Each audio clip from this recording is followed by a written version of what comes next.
Look at negative. And seen tithe. Being a Negro must be overcome. Urgan or Negron means black in Latin or the Roman language.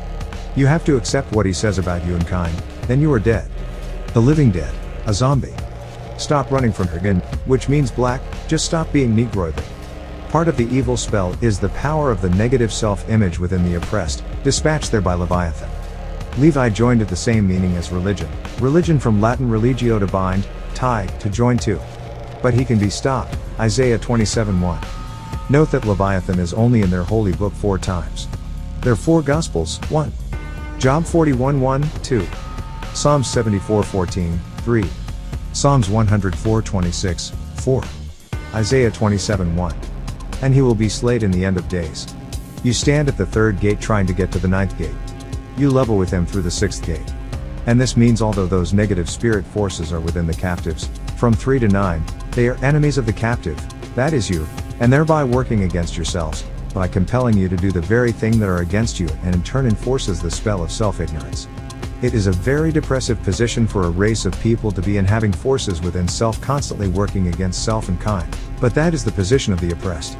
And the only way to destroy the negative forces that maintain that position is destroy the negativism, ignorance, that those negative forces live and strive on.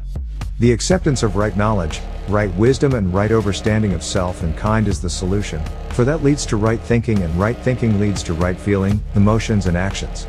You are sun people, as such you are related to the sun. One of the Caucasians' tricks is color. There is not but 3 colors, called the primary colors. They are red, yellow and blue. The others are mixtures. White is the absence of color, symbolizes paleness, frailness, thin or weak. It's not a color. Black is the presence of all colors, and symbolizes dense, matter, intense, and strength. Caucasians will try to deceive you into avoiding the sun by making you wear all sorts of colors, but their wisest elders called the Knights of Templar garb themselves in black and have passed this secret on to the ministers, pastors and reverends, but maintain the little white lie as the collar. The Muslim who lives at a sunspot called Mecca garb the Kaaba, a cube-shaped building, which they worship, that houses a black stone which they kiss, with what they call the kiswa, a black drape, and as the sun is the center of the solar system, this Kaaba is the center or sun of Islamic solar system. And they all worship it, while it generates or receives energy from the sun, as black does. So they will tell you that black is hot, and shouldn't be worn, because they know that it stores energy from the sun and rejuvenates the sun children. Our traditional garbs in ancient Egypt was black. We only wore white in death rituals and funerals. This devil cannot be reformed. He was the devil, is the devil and always will be the devil, whether he is smiling in your face or frowning behind your back. He is evil by nature. This is not racism, it's history, better yet our story. It's logged. The cursed seed of Canaan. The Hyksos came from the seed of Mizraim, son of Ham, son of Noah.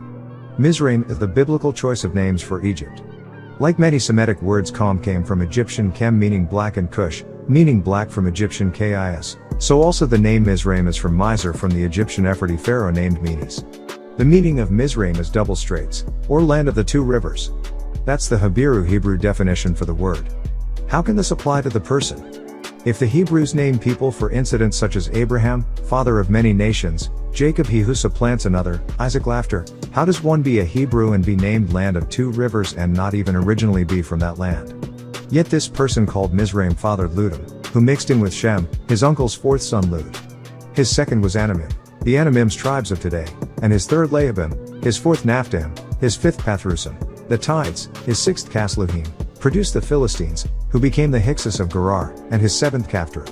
From Mizraim's migration, from Sumer into Tama-Re Mes called Kemet, from Kem or Kam, then Mes called Ta-Nehisi, Zeti, Sudan in the passage of Gerar, he encounters Canaanites. He mixes his seed and produces an offspring called Casluhim, Genesis 10:14, who birthed the Philistines or Palestinians, Genesis 10:14, and this seed produced the lighter-skinned straight-haired 7 ether beings later known as the Hekakasut Hyksos. The Philistine or Palestinian invaders of that land are also called Hekakasut Hyksos, the shepherd kings. The word Hyksos means chieftain of a foreign land. The word Palestine comes from Philistine, a migrant of Philistine, a descendant of Mizraim who mingled with the Phoenician Caucasian Canaanites or clean lepers of Gerar to become Hyksos, the pale-skinned, straight-haired, 6 ether beings. Story of Genesis 26:1-11 is the same exact story as Genesis 22-18. Abimelech of Gerar was a descendant of Canaan as seen in Genesis 10:19. Gerar is a city that is an ancient inland town southeast of Gaza on the hill country, which was occupied by the mulatto group of the Egyptians called Hyksos of Phoenicia. But the very name Egypt from Greek Egyptos meant burnt face, over tanned, that was speaking about the Hyksos, which means chieftain of a foreign land. That is both olive green and dark olive brown people in time immemorial before the Philistinian Phoenicians' intrusion into Nahisi Nubia, Tazeti Sudan, which they and their Greek Spartic brothers call Egyptos, place of burnt faces today Egypt, or Misr, also called Tamari, Tammeri, and Al-Kabulan, from the land Gerar, as the Hyksos mixed seed. The history of the albino Phoenicians began after the flood, as recorded in the Gilgamesh epics and Utnapishtim, known as Noah or Nu. This is Noah's grandson Canaan, son of Ham and Halima. The beast uses many people of your race as tools, or tokens. His greatest tool is his mistranslation of the Bible from Hebrew, called Old Testament, and the New Testament into Greek, then into Bad English, and the Quran from Syriac, Arabic into Persian script, then French and then into Bad English. Melchizedek was an incarnation of the Most High, God Elyon, also called Elyon and El, even Elyon El. Therefore, Melchizedek or Malach, angel Zedek or Zodok, justice was an incarnated spirit being into flesh to dwell among the Phoenician. The original Phoenicians were Aryans, a Sanskrit word, now used by the Canaanite. You have Hindu or Indian and albino Indians called the European original. White man is the original Asiatic, black man is the Indian Hindu, black with 6 ether straight hair. Christ is their God, and he was called Krishna and Melchizedek and was the same being of the same order. And to the Hindu people Abraham, Isaac and Jacob are another way of saying Brahma, Vishnu, and Shiva. Because the Jewish doctrine is an extraction of the Hindu religion, Judaism is another way of saying Ham, Shem and Japheth. So Abraham was a Chaldean, Phoenician, and the Phoenician and Hindu received their knowledge from the Egyptian Christos. Krishna is from Egyptian Karast, the anointed. The Egyptian word for Christ, by way of the Hekakasu, the Hyksos, the Canaanite, and Canaan's 11th son was Hamad, Genesis 10:18, a black man. So you also had black Canaanites and black Phoenician, who all mixed their seeds with the cursed seed of 6 ether albinos becoming melanin recessive. The word Hindu is from Hind, often meaning Indian. The Indians both the east and those who came to the west had the cross, the swastika. Even the Ankh and Tau in time immemorial, but the passing of the cross by the moon god Lunar, from the Indian to the Caucasian constituted Christianity. Because this meant that the power of the cross, a trial, affliction, frustration, to cross someone, to deceive, to trick someone, which created the double cross, to cross people a second time, it also had been passed from the Indians, and gradually decreased, and the power of the Caucasians increased. So you see the cross on churches, graves, and the hospital as the caduceus, winged staff with 2 serpents around it carried by Hermes Viudi, or seducer, Medusa, which they got from the Hindu Indian as the symbol of the Kundalini, coiled serpent, the symbol used by the medical field. Medical simply means proper measurement or mixture of herbs for cures, and this is done in establishment referred to as a hospital, which comes from hosps, guest, and tails, from the Semitic talasm, which becomes talisman, consecration. Hospitals are not places of cure but of care, to be hospitable. Who is the cursed seed of Canaan today? They are the descendants of Canaan, the Caucasians, who have mixed their seed throughout the Middle East, coming down from the Caucasus Mountain, between the Caspian and Black Sea, a beast of a man. Canaan comes from the Aramaic, Hebrew, word Kenan, which means lowlander, Genesis 13:12. The Greek word is Chananeos and means, the name of ancient inhabitants of Palestine before its conquest by the Israelites in Christ's time, Phoenician, Matthew 15:22. Finally, the Ashuric/Syriac, Arabic, word for Canaan is Canaan. The Canaanite race that exists today is the offspring of Canaan. Canaan was the son of Halima and Ham. Ham, which means burnt black, was the son of Nama and Noah, who was Khufu. Halima is the daughter of Shakar, and an Osite, also known as Euban, and Unis, a Cuthite. She gave birth to Canaan, Rahotep, with his Canaanite wife Nofret, while still in the ark with Shem, Khafra, and his wife Fatin, and Japheth, Munkore, and his wife Ifat. The Bible story on Noah and his sons were altered from the original story of Khufu and his sons, and even the flood of your Bible was the drought of Khufu's time. The Muslim, Islamic scholars and their Quran claims Canaan was Noah's son who died in the flood when the waves overtook him, giving Noah 4 sons, just as in Egyptology gives Khufu. The Elohim's main concern is Laban's, Canaan's, birth. Ham, Rededef, and Halima could not have had 3 sons within the 1 year that they were in the ark. Cush, Mizraim, and Phut were grown men who helped to contribute in building the ark. The descendants of Laban, Canaan, lost consciousness of themselves and began to live a beastly way of life. They became savages. They took over the land of Cadmon, Genesis 15:18-21, and it became known as the land of Canaan. It was not originally the land of Canaan, but the land of Cadmon, for Canaan was the fourth son and Mizraim, the second. Out of Mizraim came the Philistines, immigrants, who migrated from Caphtor Crete in Greece and took the land, and the Cadmonites or the descendants of Cadmon, the original name of Adam, who were the original inhabitants of the land of Canaan. And the name Cadmon means Easterners, a people who occupied the land of Cadmon when God promised it to the Aramean Chaldean Abram's seed, who was later called Abraham. Zoser, Bible, Amos 9:7, and I quote, "Are ye not as children of the Cushites Ethiopians unto me, children of Israel? Saith Yhwh, the Lord. Have not I brought up Israel out of the hand of Miriam Egypt? And the Philistines from Caphtor Crete, and the Aram Syrians from Kir, a place in Mesopotamia? These Canaanites also lived in Pelion, also known as Palan, a mountain region in Thessaly, Greece, also in the cities of Sparta, Athens, and in the Isles of Patmos, in the grotto meaning caves, in the Aegean Sea, and this is where they began their homosexual acts and barbaric sport arenas. Where did the devil come from?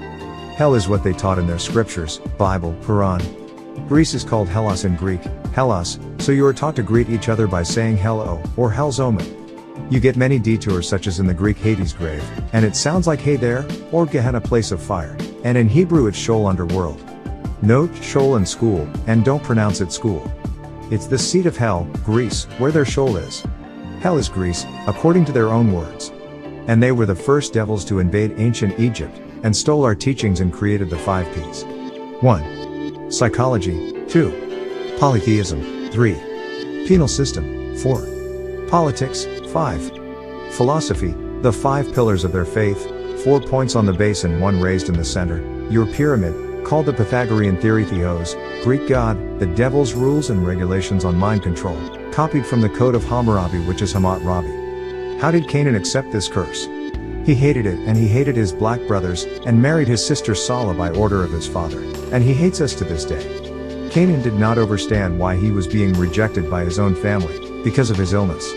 However, the ancient law was, any curse was followed by banishment. Even nowadays, if a relative or dear friend contacts the AIDS virus, his own people out of fear of his contagiousness will shun him or her.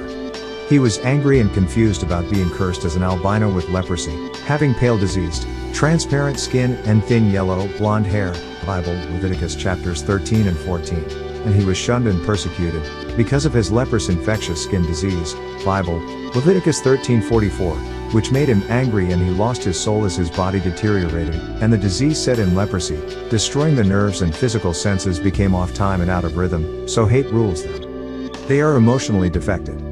And the sun hates them for no reason. The descendants of Canaan descended to the level of animals, eating raw carcasses. That is why to this day they will order their flesh in restaurants rare, which is simply raw meat. Some even walking on all fours and mingling freely with the animals, violated all the natural laws and defied nature, and tested God at every chance they get. They vowed to replace the God that cursed him. That's why to create fake blood, tissues, plastic surgery, limbs, hearts, organ replacements, alter genes, colored contacts, perms, fake nails, and are the daredevils by nature. When Laban, Canaan, went into the mountains, he and she as a tribe, a new race of people, had sex with the animals, giving birth to bestiality, because everyone else shunned him. Thus Canaan/canine, which is linked to the disease hirsutism, and the extended canine teeth, that many of them have. Canaan was cursed with leprosy. Beast is what they are called in their own history book, the Bible, Jonah 3:7-9. The human beast, the living beast. The only animal who kills for sport and fun, not just survival. He kills for recreation, simply to wreck or destroy creation. Why do they always use the Bible to trace history? Because they made it up to fit their lies, to give themselves a place in the world records of the past. Without their self-created Bible and Quran, they would have no history. Relying on their own self-made religious scriptures that have not been confirmed as fact as their interpretation of the male God principle responsible for all creation is not a fact. Male being first, women being created from one of the rib bones is a scientific impossibility. To think that an all-powerful deity, creator, who moves from a spiritual plane, has to reach down into the physical realm to snap out a rib of a male to create a female in itself in time with science as advanced as it is today in technology and findings on genetics, it was a matter of when. All of this scriptural meaning, Torah, Gospel, Quran jargon would be proven wrong. The tactic used by those who wanted to enforce this spell of ignorance and belief was simple. Take real stories of real people who were logged and tie yourself into it. Their substantiate existence gives you existence. So you'll find throughout religious scriptures of Mosesism, Christism and Mohammedism, constant reference to Egypt, Sumerian as Babylon, because these cultures recorded on stone tablets or walls their story. They left mummies, monuments, records of the goings-on in their lives and the deities in which they worshipped, their relationship to the stars, and genetic cloning or breeding. They have found no evidence of any of the stories that your Bible and Quran propagates daily. But, the methodology of tying themselves into Egypt and Sumeria gives them the appearance of authenticity, when in fact they are myths and fictions added onto your original stories of ancient Egypt and Sumer, who were on culture. Is there any other source to trace their past? Yes, many, but the trick being used is to tell you that these confirmed cultures were mythological. Yet, there are records. The Sumerians had a series of books recorded in cuneiform on tablets, such as the Atrahasis, the Gilgamesh epics, the Enuma Elish, the descent of Ishtar and Tammuz, Nergal and Ereshkigal, and the ancient Egyptian kept records on the walls of the great obelisks, temples, pyramids, and tombs, but not merely that. They had a series of books, scrolls, manuscripts, recorded on papyrus. They are, Amdwat, Book of Caverns, Book of the Celestial Cow, Book of the Day, Book of the Dead, Book of the Earth, Book of Fates, Book of the Hidden, Book of Overthrowing Apep, Book of the Night, Books of the Heavens, Books of the Netherworld, Coffin texts, Litany of Re, Pyramid texts.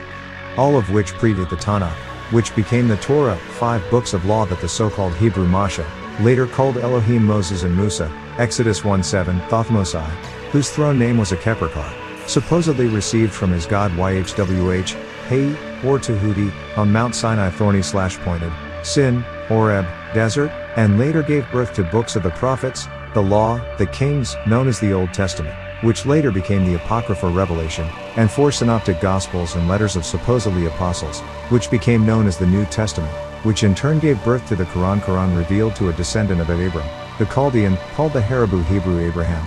His Arab descendants named was Ahmad, later changed to Muhammad, and again changed to Mustafa Muhammad al-Amin 570-632 AD, the original manuscripts on bones and skins, of which were destroyed.